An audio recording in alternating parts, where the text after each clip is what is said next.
Hello, my dear students. Welcome to the next class of literary theory.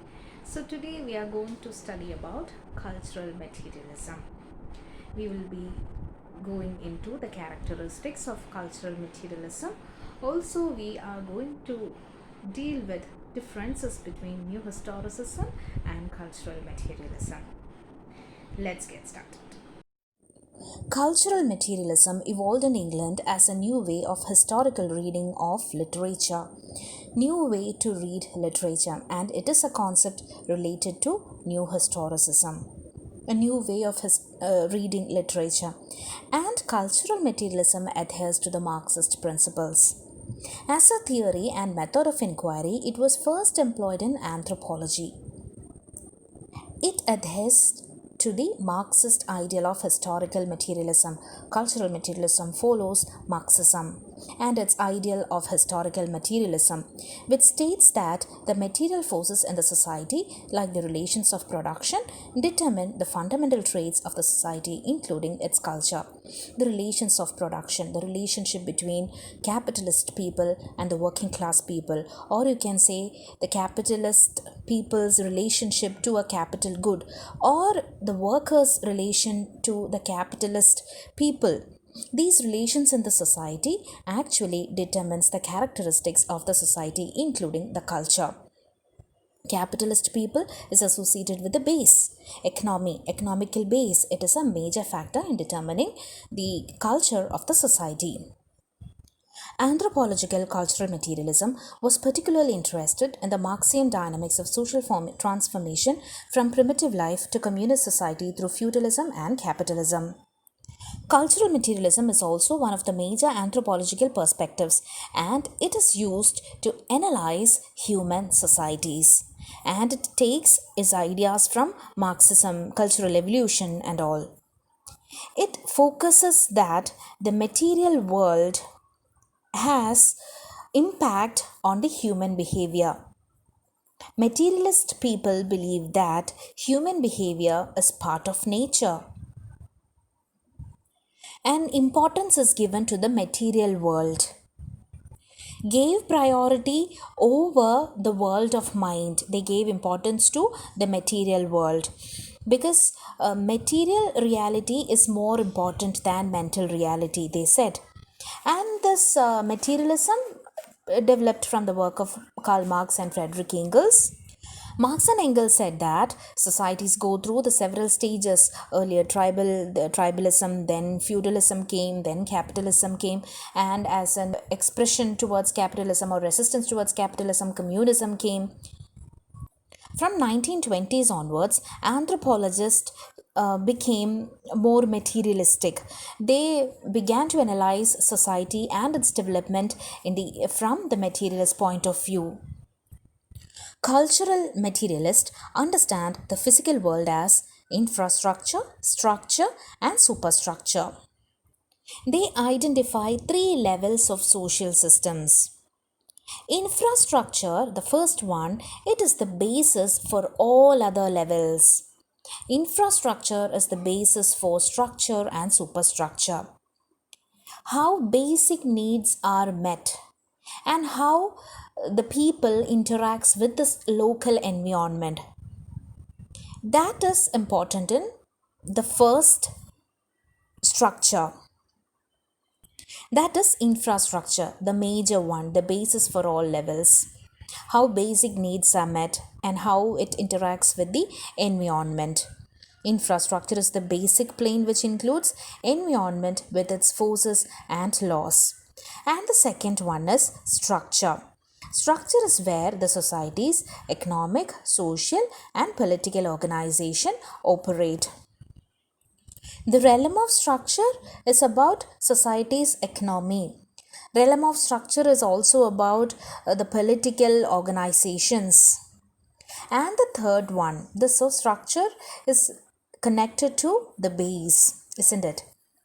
Then comes the superstructure, that is related to ideology and symbolism. Superstructure. And it has been said that infrastructure is more important because it is where the interaction happens with the environment.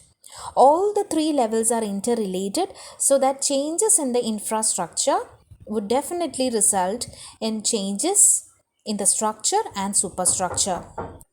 All the three levels are interrelated, so that changes in the infrastructure results in changes in the structure and superstructure.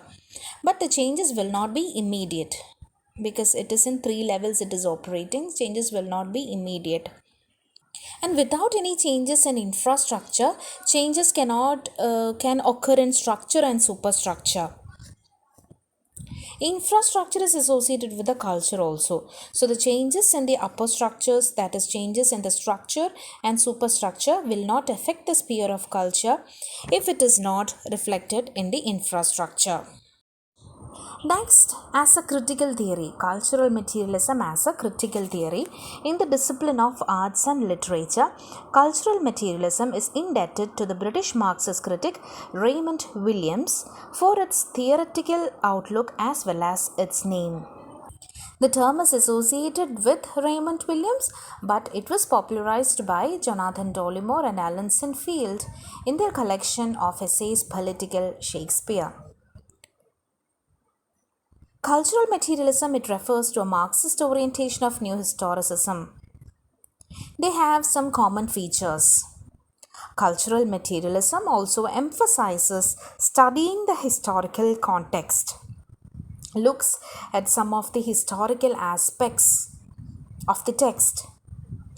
And what they look into, cultural materialist, the aspects that have been discarded or ignored or silenced in other narratives of history. They look for marginalized people.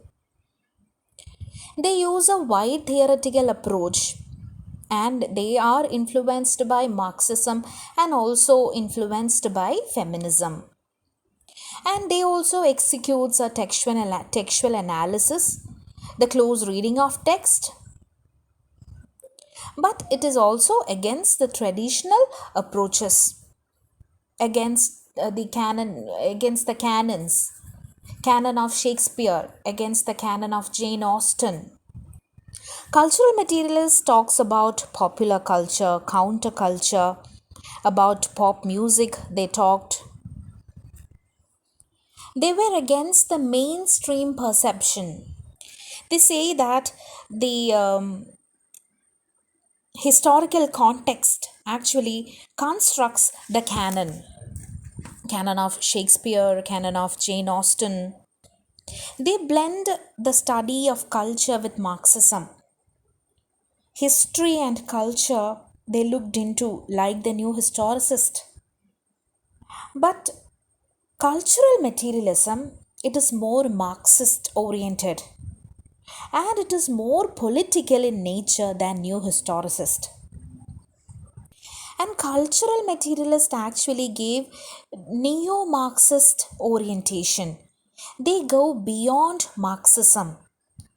They talked about subaltern, the marginalized people, more than the new historicist done with the literary text. Cultural materialist looked more for the marginalized voices, unheard voices, silenced voices. In the introduction to his book Marxism and Literature, he defines cultural materialism as a theory of the specificities of material, cultural, and literary production within the historical materialism. The connection between culture and the literature within the historical materialism, the materialistic aspects and the literature. Cultural materialists, they studied human societies and their development through history, where history was the result of material conditions. Marx actually rejects the view of history that history is a progress. History is always in a period of progress, which is from ignorance to knowledge. new scientific innovations are happening, so the standard of living is rising. So but he rejects history as a progress. In this context, culture was a civilizing concept. Culture was associated then with a civilizing concept, high culture. Culture was meant to be something idealistic or related to be ideal behavior related to high culture. Marxist historiography sees history as the history of material forces at work in society. But Marxist historiography sees history in a different way. History of material forces at work in society. The material forces of production, raw materials, labor, the body, even you can say the conflicts. It is the history of the labor of the working class. History of the labor of working class, the class struggle between the proletariat and the bourgeois class. In this material history is embedded the social process of culture. Culture then you can associate with the normal culture, ordinary culture, culture of the people. By social process, Williams means creating specific ways of life, which he calls culture. It is the way of life. And thus, he ignores the distinction between high culture and low culture. Raymond Williams, in his work in Culture and Society, he saw culture as productive process. Both is important, as productive and as process. Culture is part of means of production. Culture is part of means of production of economic and development, economic and social development. Culture is also the part of production of economics. Before that, it was high conception, high perception of culture was there. It is something spiritual, it is high, and we can say it was democratic in nature. The culture perspective of Williams. It is the lived reality. It is not just a product also. It is part of production. It contributes to economic production. And Raymond Williams called it as productive process. He was not supporting the elitist conception of culture.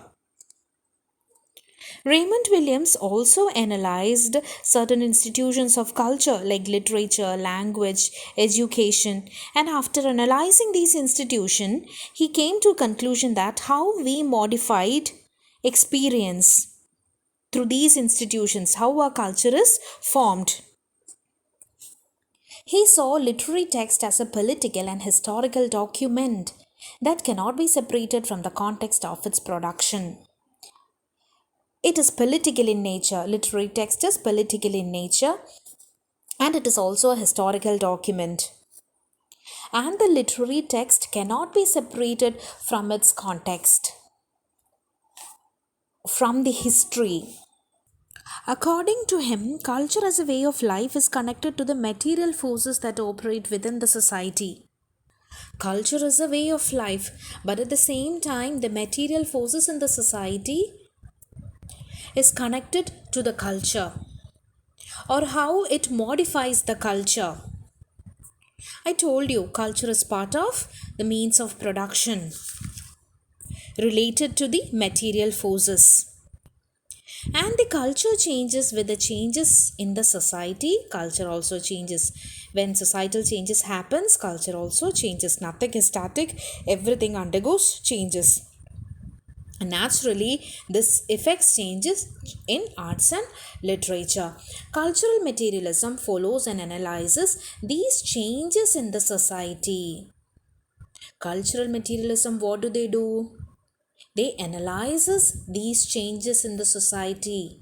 Cultural changes, societal changes, maybe in terms of economic, in view of politics. Cultural materialists analyze these changes with the help of concepts of residual, dominant, and the emergent devised by Williams. We have studied it: dominant culture, emergent culture, residual cultures.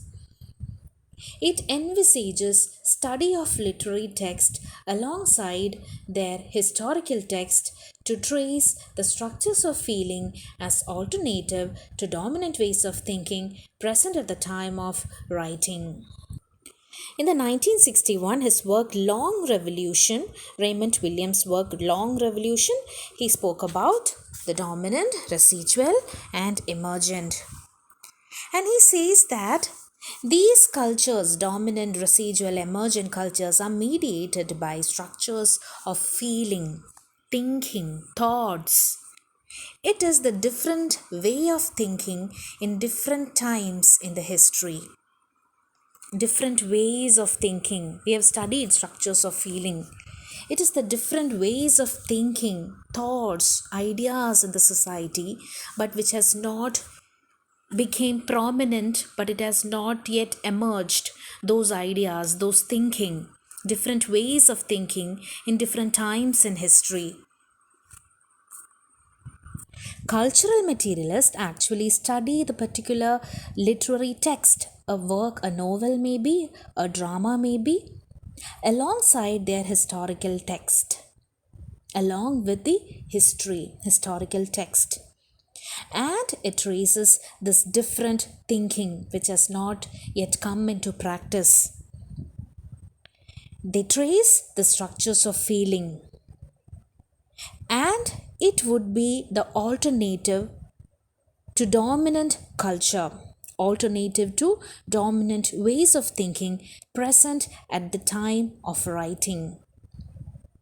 Thus, while culture is a way of life of people, it is also part of an underlying structure. Culture is also part of underlying structure. As Stuart Hall interprets Williams' position in his theory of two paradigms of culture. We have studied two paradigms of culture, culturalism and structuralism, when we studied Stuart Hall, where culture was part of an underlying structure. The term cultural materialism acquired popularity after Jonathan Dollimore and Ellen Sinfield used it as a subheading to their work in cultural materialism, The Political Shakespeare, which was in 1985, Political Shakespeare, New Essays in Cultural Materialism. With inputs from Peter Barry, the main characteristics of cultural materialism can be summarized as: there are four major characteristics of cultural materialism: historical context, theoretical method, political commitment, and the textual analysis. Let's see one by one. Historical context, in which the work under inquiry is placed in its historical context to see how the reality of contemporary society is by the play of ideology represented or misrepresented in it. Historical context, in which the condition in which text is produced. The work is placed in that particular context. How the reality is represented in the work, whether it is being misrepresented by the influence of ideology of the dominant class, whether reality is misrepresented.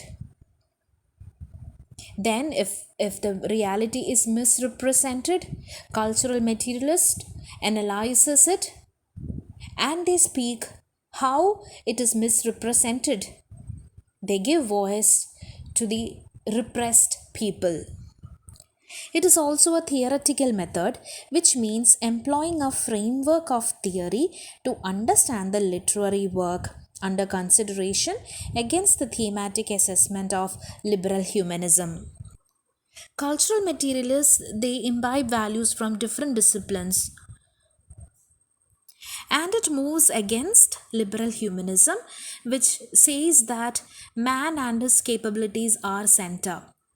But always it is not, every section of society it's not given its due importance. Only certain sections of the people are represented in that way. Literary works, many works, or the major works are supporting the principles and ideologies of the dominant class. So it was against the thematic assessment of liberal humanism also. The next characteristic is that of political commitment, is the espousal of Marxist ideals related to arts and literature in the art of criticism. New historicism is basically a political in nature. It is not political in nature. But cultural materialism is political in nature. It supports the Marxist ideals related to arts and literature. That literature and art is related to the social conditions of the time. It is not just for the aesthetic appeal, aesthetic appreciation, but it is more than that. It is also the expression of the class struggle. And cultural materialist is political in nature. They have a political commitment. Next, it is textual analysis. Cultural materialist theories are applied to text, including the canonical ones. I earlier told you about canons. The hegemonical classes only makes canon, because somewhere they find that these writers were also supporting the ideologies of the dominant class. Powerful people used these writers so their power will remain constant and propagates in the society. The ideology of the mainstream society can be the ideology of that great canons too. That's why they became the canon. So these canons, these writers are not just writing, or they are not just writing, they are not just expressing their literary nature, not expressing their skills, but it is more than that. It is not just harmonious. So their theories are applied to text of the canonical ones too. The cultural materialistic school had a tremendous impact on literary criticism in England. It critically engaged literary text with concrete theoretical perspectives regarding the issues of gender, race, class, and marginalization. They gave importance to the marginalized people. It also broadened the scope of literary criticism to include all cultural text such as television, music, and art. Cultural materialism and new historicism. Cultural materialism and new historicism, in a general sense, were influenced by Marxism and other theories like feminism, post structuralism, post colonialism, reader response theory, especially in placing the literary text against their specific historical and cultural context. The two theories not only rejected the formalist insistence on rejecting such contextualizing, but went beyond the traditional historicist way of reading literature against its specific historical context. They share cultural materialism and new historicism share some basic tenets. They are influenced by feminism because they gave voice to the under marginalized people. Also, they also influenced by post structuralism, that the meanings were not stable. Then post-colonialism, the post-colonial readings were gave prominent. The Shakespearean work Tempest in the post-colonial reading, how the ideology of colonization was promoted in the work Tempest, and how the marginalized people were represented. Or the Shakespeare's work, how he gave, how he was promoting the racist tendencies. And reader response theory, especially in placing the literary text against their historical and cultural context. The text was studied along with the historical perspectives, history, culture. The two theories not only rejected the formalist insistence on rejecting such contextualizing, but went beyond traditional historicist way of reading literature against its specific historical context, and they deviated from the old historic way of reading the text. Old historicism, they were in that history was just there as a passive background, but the new theories went beyond that. Both schools were interested in studying literature and history side by side. The centrality of literature was no more for these theorists. Both literature and history were given importance, but the theoretical basis of the two approaches are very different from each other. Cultural materialism follows Marxism, whereas new historicism is essentially post structuralist. New historicists, they looked the literary text that challenge in a way that challenges the truth and knowledge that represented in the literary text. They were skeptical. They don't want to believe the truth and knowledges that represented in the literary text. They said reality is not like that, or they were inquiring into that. Even as it is an accepted practice among academics to link cultural materialism with new historicism, we have seen that their theoretical underpinnings differ radically. There were changes also. New historicists believe that literary text cannot exceed the historical context of its production. New historicists believe that literary text cannot exceed the historical context of its production. It is in the literary text is within the historical context of its production. It exists of its time. This is in line with post-structuralist Michel Foucault's position that the idea of agency, ability of a group or individual to act is but an illusion. That new historicists were not speaking about the marginalized people, the marginalized section of the people. They spoke about the power relations in the society, but they denied the voices, or they were not into the voices of the voiceless people. But cultural materialists see text as a site of contradictions and conflicts. Cultural materialists took their ideas, it was based on Marxism, and they see the literary text itself as a site of contradictions and conflicts. Same way they see the history, the class struggle in the society, history as a result of the class struggle. Cultural materials see text as a site of contradictions, conflicts, of political wills of people, which Raymond Williams described as structures of feeling. That it is always in a change of motion, that dominant structures would be there, then emergent structures would be there, and residual structures, cultures would also be there. There are other differences as enumerated by Peter Barry. For dominant cultures, I can give you another example that in 1798, when Wordsworth published his lyrical ballads, the dominant culture was neoclassicalism. Okay, that was dominant in spirit, giving the texts were classical in nature, and they followed strict rules. The Renaissance period was residual there, but Romantic movement was emergent culture, and these cultures were mediated by structures of feeling. Cultural materialists concentrate on the interventions whereby men and women make their own history, while new historicists focus on the power of social and ideological structures which restrain them. It is the contrast between political optimism and political pessimism.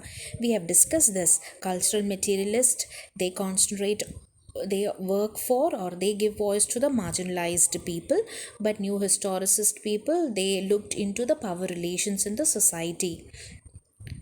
Cultural materialists are theoretically different from the new historicist school in as much as that they reject the post-structuralist position of new historicism. New historicism subscribes to the post-structuralist uncertainty regarding truth and reality and applies it into the analysis of history also. Cultural materialism was deeply rooted in Marxism, but new historicism had the notion of post-structuralism. Post-structuralists were also cannot rely on the reality which was represented. Same way, new historicists also cannot rely on the truth and reality which was represented in the text, and they apply it to the analysis of history also. While the new historicists situate literary text in the political situation of its own period, cultural materialists situate it within that of our own. New historicists were they were speaking about the literary text in its own historical context, its own political situation, and cultural materialists situate the literary text it within that of the contemporary period. That is the first characteristic of cultural materialism, that of historical context. The text placed in the historical context, and they see how the reality of the present society is by ideology represented or misrepresented. Cultural materialist situates literary text in within the contemporary society also. So that's it all about cultural materialism and new historicism. So study well. Happy learning. Thank you.